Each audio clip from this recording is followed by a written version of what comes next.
All right, you gotta, in order to be different, you gotta be different, right? So, this is my first time trying like mushrooms as a meat substitute. Let's see if you can see the mushrooms. See the mushrooms in there? So this is going to be like chicken fajita nachos. Let me show you, baby. Hold on, let me show you. See? That's the mushroom. Mm-hmm.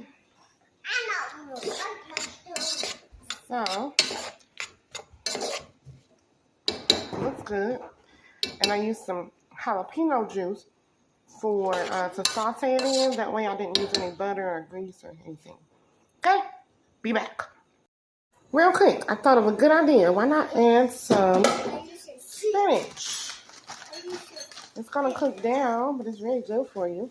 Mama, I put the spinach in there. We're going to use it before we lose it. Mama, put the spinach in there.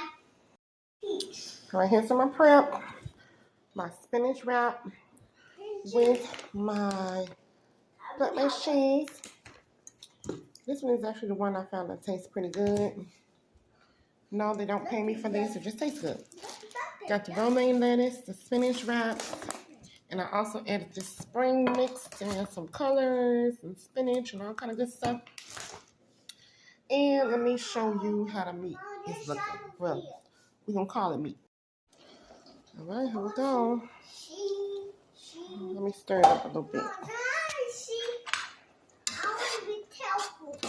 Too hot, baby.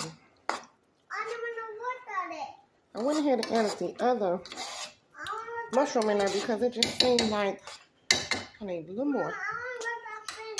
Looks good though. We're gonna, okay, hold on, babe. We're gonna make it a lettuce salad wrap. It's about done. I'm gonna turn it off. All right, now my wrapping skills are not the best, but here we go. And it's gonna be delicious. So I'm just getting a little crunch to it. And we'll eat. Okay. I flipped it. It's looking good to me. Okay, nice juices on my plate. But do you see it? I added some croutons and some plant-based ranch. It's good, huh? Okay.